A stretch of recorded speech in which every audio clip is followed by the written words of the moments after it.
An eerie quiet crept over Amherst College's usually bustling Massachusetts campus on Monday when students learned that in-person classes have been cancelled for the rest of the semester and they have to vacate school grounds by March 16. We got the email and we all just sort of sat there in silence for a little while, Amherst senior Emma Swislow said. Swislow, 22, described the decision as a big shock. She was hoping to spend the next few months wrapping up her time at the small liberal arts school and begin saying her goodbyes. Now we've had to do that in a matter of days, she said. Amherst is one of many colleges that has decided to close its campus and move to remote classes as the new coronavirus, and the fear surrounding it, spreads. This week, University of California, Santa Barbara, University of Michigan, and dozens of other schools moved classes online. Like Amherst, Wesleyan College, Grinnell College, and Harvard University took it a step further, ordering students to leave campus for the remainder of the semester. The universities say the decision to close is meant to stem the spread of the virus on campuses where students live in close quarters and aren't too likely to heed public health warnings. But telling students to head home and take classes online for the rest of the semester isn't as simple as it sounds, and for many students, it feels more devastating than contracting the virus itself. Tufts University emailed students on the evening of March 10 that their spring break would be extended through March 25 and that classes would move online afterward. Students were told to move out of their residence halls and depart campus by March 16. When the news hit, students began freaking out, said junior Michael Wilkinson. There's been many people crying, hugging each other, Wilkinson, 21, said. They're not sure if they're going to see their friends for quite some time.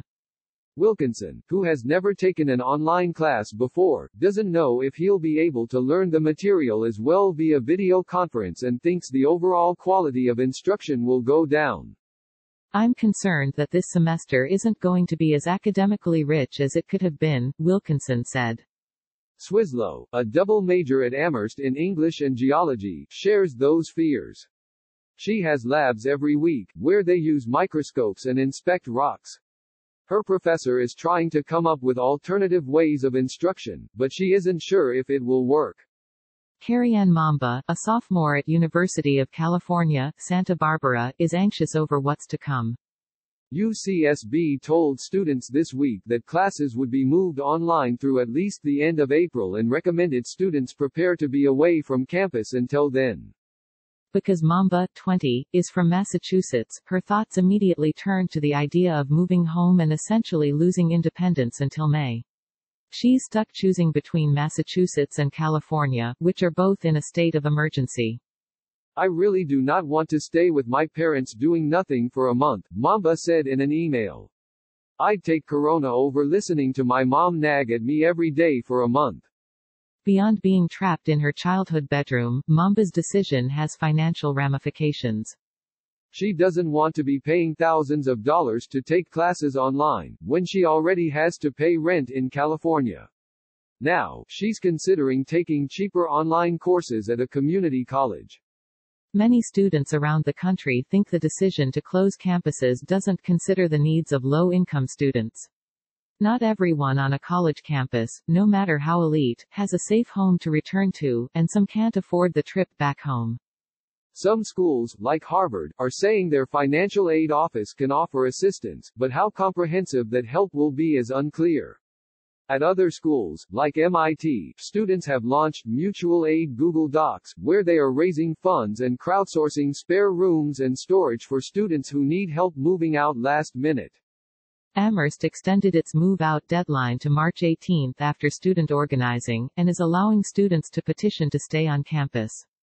But this policy, which could provide relief to some students, has also created what senior Julian Brubaker called an impossible situation. He said that while he has reasons to stay, other people could have better reasons, and he's wrestling with potentially taking away someone's spot. At the same time, he doesn't want to leave an institution and community that has been so foundational to him for nearly 4 years. The reality is very few students will be able to stay under this kind of policy, Brubaker, 22, said. All the while, he and his classmates are sad about the sudden end of their final semester. Students are realizing they have to pack in goodbyes to friends and professors in the next week. Swisslow is trying to spend as much time with her friends as possible, taking walks around campus and checking things off their bucket list. The idea of Amherst canceling commencement is difficult to swallow, but increasingly likely, as large gatherings throughout the country and world are being banned. Pete Jung, a graduate student at Columbia University, where classes will be online until March 27, is grateful his school is being proactive. Jung, 24, commutes to campus, and has been terrified to take the subway every day. He knows the move to online instruction feels extreme and said he hopes it's not long-term, but feels like dark times call for drastic policies.